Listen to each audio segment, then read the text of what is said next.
ಮಧ್ಯಮ ವರ್ಗದವರು ಇದ್ದಾರೆ, ಬಡವರು ಇದ್ದಾರೆ. ಆದರೆ ಮಕ್ಕಳು ಮಾತ್ರ ಬಾಲಾಪರಾಧಿಗಳಾಗಿ ಎಲ್ಲೋ ಒಂದು ಕಡೆ ತಾಯಿ ಅಂತ ನಾವು ಹೇಳೋದಾದರೆ ATF ಅಂತ ಅವ್ರು ಅಂದ್ಕೊಂಡ್ಬಿಟ್ಟಿರ್ತಾರೆ. ಅಂದರೆ ಎನಿ ಟೈಮ್ ಫುಡ್. ಅಪ್ಪ ATM ಹಾಗಾದರೆ. ಎಸ್. ಅಥವಾ ಕೊಟ್ಬಿಟ್ಟು ನಿಲ್ಲಿಸಿದಾಗ ಬೇರೆ ಕಡೆ ಎಲ್ಲೋ ಒಂದು ಇದನ್ನು ಶುರು ಮಾಡ್ತಾರೆ. ನಾನು ಆಫೀಸಿಂದ ತಂದು ಕೊಡ್ತಿದ್ನಲ್ಲೋ ಅಂತ, ಅದು ಕಲ್ತಾನೆ. ವೀಕ್ಷಕರೇ, ಸಂಯುಕ್ತ ಕರ್ನಾಟಕದ ವ್ಯಕ್ತಿತ್ವ ವಿಕಸನ ಮಾಲಿಕೆಗೆ ತಮಗೆಲ್ಲರಿಗೂ ಸ್ವಾಗತ. ಇವತ್ತು ನಮ್ಮ ಜೊತೆಗಿದ್ದಾರೆ ಅಂತಾರಾಷ್ಟ್ರೀಯ ಖ್ಯಾತಿಯ ಯೋಗ ಗುರುಗಳಾದಂತಹ ಹಾಗೂ ಆಧ್ಯಾತ್ಮಿಕ ಸಾಧಕರಾಗಿ ಸಾಕಷ್ಟು ಒಂದಷ್ಟು ಒಳ್ಳೆಯ ಕೆಲಸಗಳನ್ನ ವಿಶ್ವದಾದ್ಯಂತ ಮಾಡ್ತಾ ಇರುವಂಥ ಯೋಗ ಗುರುಗಳು ಶ್ರೀಯುತ ಯೋಗಿ ದೇವರಾಜ್ ಅವರು. ಅವ್ರನ್ನ ಕಾರ್ಯಕ್ರಮಕ್ಕೆ ಪ್ರೀತಿಯಿಂದ ಸ್ವಾಗತಿಸೋಣ. ನಮಸ್ತೆ, ಧನ್ಯವಾದಗಳು. ಗುರುಗಳೇ, ಇವತ್ತು ನಮ್ಮ ನಡುವೆ ಬೆಳೆದಂತಹ ಮಕ್ಕಳು ಅಪರಾಧಿ ಜಗತ್ತಿನಲ್ಲಿ ಹೇಗೆ ಸಂಪರ್ಕ ಪಡ್ಕೊಳ್ತಾರೋ ಗೊತ್ತಾಗ್ತಾ ಇಲ್ಲ. ದಿನೇ ದಿನೇ ಈ ಒಂದು ಏನು 16 ವಯಸ್ಸಿನ ಕೆಳಗಡೆ ಇರುವಂತಹ ಬಾಲಾಪರಾಧಿ ಮನಸ್ಸು ಬೆಳೀತಾ ಇದೆ. ಹೆಣ್ಣುಮಕ್ಕಳು ಸಂಖ್ಯೆಗಳು ಅಂದರೆ ಆ ಥರ ಕೆಲಸಗಳನ್ನ ಮಾಡ್ತಾ ಇರುವಂಥ ಬಾಲಾಪರಾಧಿಗಳಲ್ಲಿ ಹೆಣ್ಣುಮಕ್ಕಳು ಇದ್ದಾರೆ. ಇಂಥ ಒಂದು ಪರಿಸ್ಥಿತಿ ನಮ್ಮ ಸಮಾಜದಲ್ಲಿ ನಿರ್ಮಾಣ ಆಗ್ತಾ ಇದೆ. ನಮ್ಮ ಪಾಲಕರು ತುಂಬ ಶ್ರೀಮಂತರು ಇದ್ದಾರೆ, ಮಧ್ಯಮ ವರ್ಗದವರು ಇದ್ದಾರೆ, ಬಡವರು ಇದ್ದಾರೆ. ಆದರೆ ಮಕ್ಕಳು ಮಾತ್ರ ಬಾಲಾಪರಾಧಿಗಳಾಗಿ ಎಲ್ಲೋ ಒಂದು ಕಡೆ ಅಪರಾಧಿ ಜಗತ್ತಲ್ಲಿ ಸುದ್ದಿ ಮಾಡಿದ್ದಾರೆ. ಇಂಥ ಒಂದು ಪರಿಸ್ಥಿತಿಯಲ್ಲಿ ನಮಗೆ ಬೆಳಕಾಗಿ ಒಂದಷ್ಟು ವಿಚಾರಗಳನ್ನ ತಿಳಿಸ್ಕೊಡಿ. ನೋಡಿ, ಇದು ಸಾಮಾನ್ಯವಾಗಿ ಜಾಸ್ತಿ ಆಗೋದು ಗಂಡು ಮಕ್ಕಳಲ್ಲಿ. ಸಾಮಾನ್ಯವಾಗಿ ಯಾತಕ್ಕೆ ಹೀಗೆ ಅಂತ ಅಂದರೆ ಅವ್ರದ್ದು expectation of life is different. ಇವತ್ತಿನ ಅವರು ಏನು ಅಂದ್ಕೊಂಡ್ಬಿಟ್ಟಿದ್ದಾರೆ ಅಂತ ಅಂದರೆ, ತಾಯಿ ಅಂತ ನಾವು ಹೇಳೋದಾದರೆ ಅವರು ATF ಅಂತ ಅವ್ರು ಅಂದ್ಕೊಂಡ್ಬಿಟ್ಟಿರ್ತಾರೆ. ಅಂದರೆ ಎನಿ ಟೈಮ್ ಫುಡ್. ಅಮ್ಮ ಕೇಳಿದಾಗ ಅಮ್ಮ ಕೊಟ್ಬಿಡ್ಬೇಕಪ್ಪ ಫುಡ್ ಅಷ್ಟೇ. ಅಪ್ಪ ATM ಹಾಗಾದರೆ. ಎಸ್. ಅಂದರೆ ನಾನು ಎಷ್ಟೊತ್ತಿಗೆ ಬರಲಿ ಅಮ್ಮ ಊಟ ಕೊಡಬೇಕು, ಅದು ಅವಳ ಕೆಲಸ. ಹೌದು. ನೆಕ್ಸ್ಟ್ ಏನು, ನೀವು ಹೇಳಿದ್ರಿ ಆಲ್ರೆಡಿ. ಅಪ್ಪ ಅಂದರೆ ಏನು, ATM, ಎನಿ ಟೈಮ್ ಮನಿ. ನಾನು ಕೇಳಿದಾಗ ದುಡ್ಡು ಕೊಡಬೇಕು ಅಷ್ಟೇ. ಆದರೆ ಅದು ಯಾತಕ್ಕೆ ಅಂತ ಅಪ್ಪ ಕೇಳಂಗಿಲ್ಲ. ಹೌದು. ಅಂದ್ರೇನು, ಈ ಪಾಕೆಟ್ ಮನಿ ಅಂತ ಶುರುವಾಗಿದೆ. ಅಂದರೆ ಇಂಥ ಕ್ಲಾಸ್ಗೆ ಹೋದಾಗ, ಹೈಸ್ಕೂಲ್ಗೆ ಹೋದಾಗ, ಕಾಲೇಜ್ಗೆ ಹೋದಾಗ ಇಷ್ಟು ಕೊಟ್ಬಿಡ್ಬೇಕು. ಅದನ್ನು ಯಾತಕ್ಕೆ ಉಪಯೋಗಿಸ್ತಾನೆ ಅಂತ ಕೇಳೋ ಹಕ್ಕು ಅವನಿಗಿಲ್ಲ, ಅಪ್ಪಂಗೆ. ಆ ರೀತಿ ನಿಧಾನಕ್ಕೆ ನಿರ್ಮಾಣ ಆಗ್ತಾಯಿದೆ.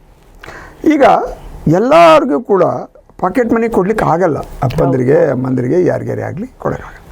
ಆಗ ಅವರು ಏನು ಮಾಡ್ತಾರೆ ಅಂದರೆ, ನಾರ್ಮಲ್ ಮೆಥಡಲ್ಲಿ ಸಿಗದೇ ಇದ್ದಾಗ ಅಥವಾ ಕೊಟ್ಬಿಟ್ಟು ನಿಲ್ಲಿಸಿದಾಗ ಬೇರೆ ಕಡೆ ಎಲ್ಲೋ ಒಂದು ಇದನ್ನು ಶುರು ಮಾಡ್ತಾರೆ. ಹೌದು.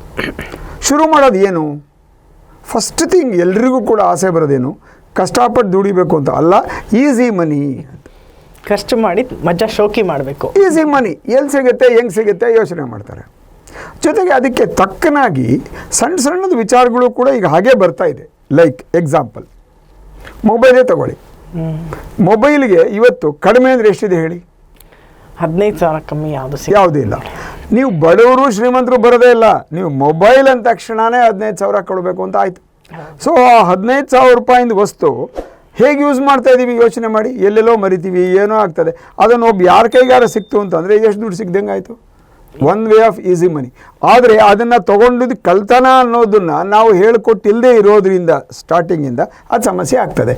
ಇದನ್ನು ಕಳ್ತನ ಮಾಡೋದು ಸುಲಭ. ಜೊತೆಗೆ ಅಂಥದ್ದು ಮೊಬೈಲಿನ ಅದು ಹೇಗೆ ಶುರುವಾಗುತ್ತೆ ಅಂತ ಅಂದರೆ, ನಮ್ಮಲ್ಲಿ ಆ ಒಂದು ಮೌಲ್ಯ ಆಧಾರಿತವಾದಂಥ ಜೀವನ ಇಲ್ಲದೆ ಇರೋದ್ರಿಂದ.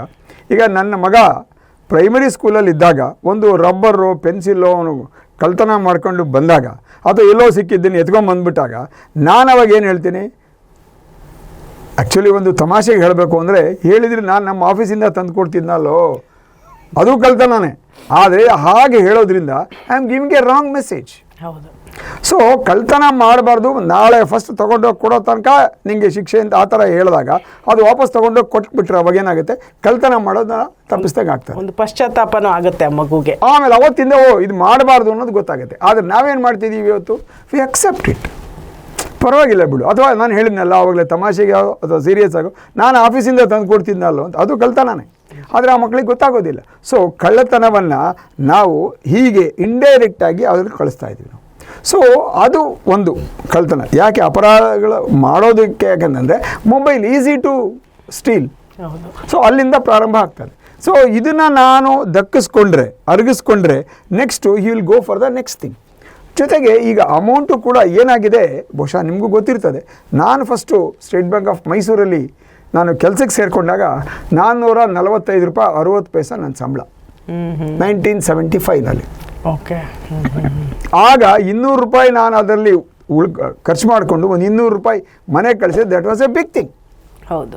ಆದರೆ ಇವತ್ತು ಏನಾಗಿದೆ ಅಂದರೆ 50,000 ಸಾಕಾಗ್ತಾ ಇಲ್ಲ. ಅದೇ 500 ರೂಪಾಯಿನ 445 ಅಂತ ಹೇಳಿದ್ನಲ್ಲ, ಒಂದು ದಿವಸದಲ್ಲಿ ಸಾಕಾಗಲ್ಲ ಅಷ್ಟು 500 ರೂಪಾಯಿ ಬೆಳಗ್ಗೆ ಎದ್ರೆ. ಯಾಕೆಂದರೆ ಪೆಟ್ರೋಲ್ ಹಾಕಿಸ್ಬೇಕು ನನ್ನ ಗಾಡಿಗೆ ಅಂದರೆ 2,000 3,000 ಬೇಕಾಗ್ತದೆ. ಸೊ ಹೀಗಿರೋದ್ರಿಂದ money value has gone down. So ಹಾಗಾಗಿ ಏನನ್ಸುತ್ತೆ, ಎಷ್ಟು ನಾನು ಬೇಗ ನನಗೆ ಸಿಗುತ್ತೆ ಅಂದಾಗ he will go for the higher robbing, stealing, theft ಹೋಗ್ತಾನೆ.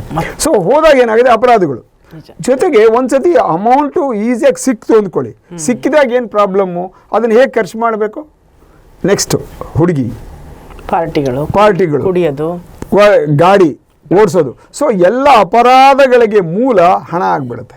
ಹಣ ಅವ್ರ ಕೈಗೆ ಈಸಿಯಾಗಿ ಸಿಕ್ಕಿದಾಗ ಇನ್ನೆಲ್ಲ ಅಪರಾಧಗಳನ್ನು ಅವ್ನು ಮಾಡೋಕ್ಕೆ ಶುರು ಮಾಡ್ತೇವೆ. ಬಹುಶಃ ನೀವು ನೋಡಿರ್ಬೋದು, ಇಲ್ಲಿ ಅದೆಂಥದೋ ಹೇಳ್ತಾರೆ, ಬೈಕನ್ನು ಒಂದು ಗಾಲಿನಲ್ಲಿ ಓಡಿಸ್ತಾರೆ.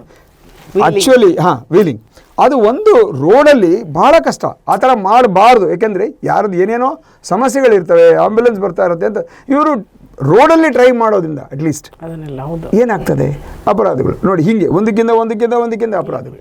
ಈಗ ನೆಕ್ಸ್ಟ್ ಅಪರಾಧ ಹೇಗೆ ಬರುತ್ತೆ. ನನಗೊಂದು ವೆಹಿಕಲ್ ನಮ್ಮ ಅಪ್ಪ ಕೊಡಿಸಿದ್ದಾರೆ ಅಂತ ಅಂದರೆ ನನ್ನ ಫ್ರೆಂಡ್ ಒಬ್ಬ ಅಲ್ಲ, ಇಬ್ಬರು ಬಂದರೂ ಕೂಡ ಹೋಗ್ಬೋದು ಅಂದಾಗ 3 ಜನ ಕೂರಿಸ್ಕೊಂಡು ಹೋಗ್ತೀನಿ, ಹೆಲ್ಮೆಟ್ ಇಲ್ಲದೆ ಹೋಗ್ತೀನಿ.